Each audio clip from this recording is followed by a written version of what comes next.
Hey everybody, it's Jason Blaha here with Jason Blaha Strength and Fitness, and I thought I would get a quick GPP session done today. I don't want to go overly hard this week because I did take the weekend off from training other than reverse hypers. My low back is actually doing amazing. No cramping, no fatigue, so I'm wanting to be a little bit cautious with going too hard on some of this. But a quick reminder, if you guys will please click like down below, be greatly appreciated, and drop me a comment. Thank you so much. So I just did 4 sets of med ball tosses, 3 sets of sled sprints, some reverse hypers, hanging leg raises, and just curls. So I'm kind of taking these GPP days to do some arm isolation. But I'm also looking at it as going, look, I don't need to do just tons and tons of it. Let's just get really high quality bicep work in. I'm going to treat it like everything else. People have said stuff like, if you just trained your arms, actually I hit myself with the ball. If you trained your arms as hard as you did your legs, they would be massive. So that's what I'm just going to do, which means a low volume, really hard sets with progressive overload, I think people forget that when they see my legs and stuff, they think that I just do endless sets. I almost never did more than 10 to 12 sets a week for quads, right? And even then, these days, it's, 3 sets? 6 if we count deadlifts as quad work and then my sleds. So, I can take the same approach to biceps, just go really hard. So I decided to do them to true failure. I took every set of curls, all 5 sets to date, to failure. But we'll get to that in a minute. Like to true failure, so there's no real debate here. But the med ball tosses felt good. I did them at just 4, just wanted to get them done quick. I did 3 rounds of sled sprints. This whole workout, took, 30 minutes tops. 30 minutes tops to get everything done. So again, did the med ball tosses. Those are really quick. There's only 30 seconds, 20 seconds between those sets. 3 rounds of sled sprints, just about a minute apart. So the sleds felt really good. I was surprised these didn't feel bad. So this is again my higher conditioning cardio, obviously. But yeah, no, they felt good. 3 rounds of sled sprints. I did them on the other end of the street there, But, I can tell out in the lighting, I feel like I'm starting to lean out in spite of the weight staying the same. I can tell a difference in all my belt stuff. I can tell a difference in certain stuff in the mirror. I like my waist is getting smaller again, but some of it is me just taking the salt and the brown, replacing the brown rice to white rice.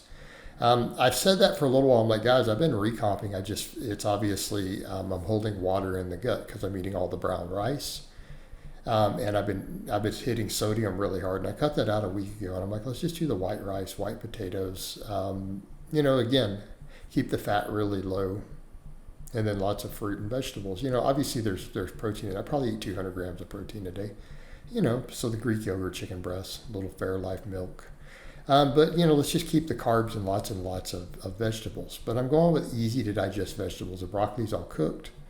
White rice, white potatoes, very easy on the gut. And then, it's just stuff like spinach and peppers and stuff, right?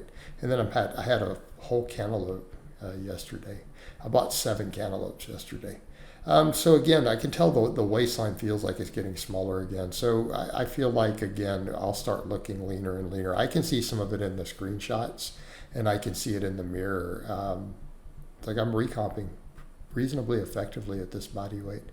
So again, 3 rounds of sled sprints. We get our heart rate up, a little bit of conditioning. I'll see what I want to do later this week with running, but I feel like today it's like, man, my low back cramping and fatigue is gone. It was almost excruciating last week. I've got it completely gone. All it took was taking the weekend off, doing the reverse hypers, and I'm 100% now. So I feel like it was a hair of overreaching, a little overreaching on the low back. As long as we don't overdo it, I feel like I'm in a good place. But I just want really high quality volume. Let's recomp, let's gain strength, let's continue to do what we were doing, and just keep the volumes in check. So I feel like I can treat my biceps, the same way. Hit a couple angles, take the sets to failure, and see if we can progress. All right, see if we can progress. So the reverse hypers, I only did 2 sets. But I realized when I did them on the off days, that, man, I can do a lot of reverse hypers fresh, even with this weight. So I did just 30, and then I cranked out 50 plus reps on the second set. So I've been doing 25 with this, 3 sets of 25. So I'm like, let me just push them out really hard. So I did 30 is just kind of a warm up almost. And I'm like, I bet you I can get at least 50. So I just kind of didn't even count past a certain point, but I know I got at least 50.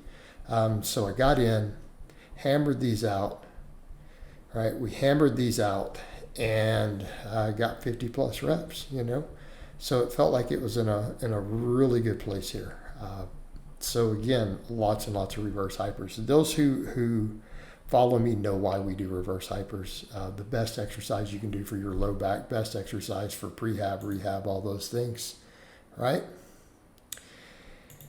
And yeah, but doing the really high reps on this felt good. I feel like I almost need to do these on the off days too. So I feel like on the weekend, getting in and doing those reverse hypers worked wonders just as a restoration. It's kind of one of those things you can do every day. So I feel like if I can keep my low back healthy, I'll be able to keep doing the squatting and deadlifting 3 days a week. But adding the overhead press in was what got me.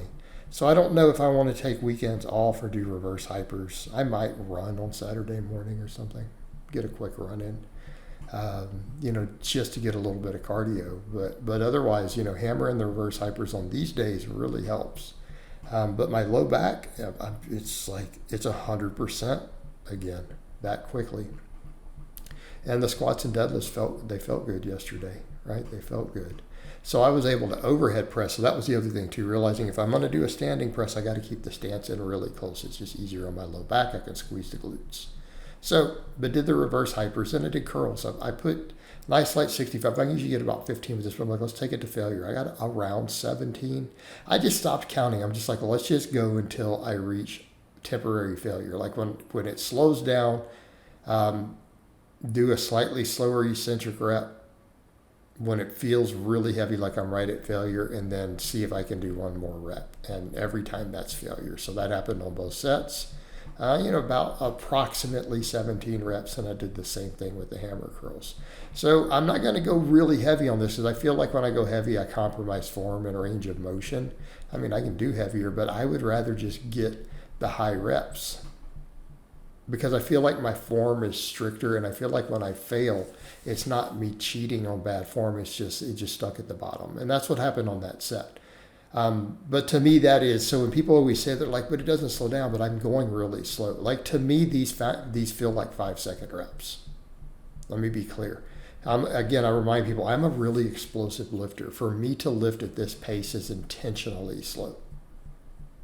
So I feel like I'm just going almost super slow to me. Like, this feels like slow tempo work. So again, I'll just treat it that way. And then when we get right there to failure, when I feel it getting really hard, I slow the negative down, right? And I'm like, I don't know if I got another rep. Let me slow the negative down, make it really hard. Like here, it's like it's done. Get to the bottom. I got one more. That was a little cheaty, and then it just stuck. So right there, that last rep, notice I had a little bit of swing, and then see my face, you can tell that it hurts, and I get to the bottom and it just sticks. Like, that's failure. It just goes to the bottom, and I try to do a rep and it just doesn't move. Now, people will be like, well, you could have cheated, but if we cheat, that's past failure. Like, if you're cheating, we cheated slightly on the rep before. No, I just try to move it and the weight doesn't move. So the hammer curls, same thing. I don't know, 16, 17, 18 reps, something in that range, right? Something in that range, right?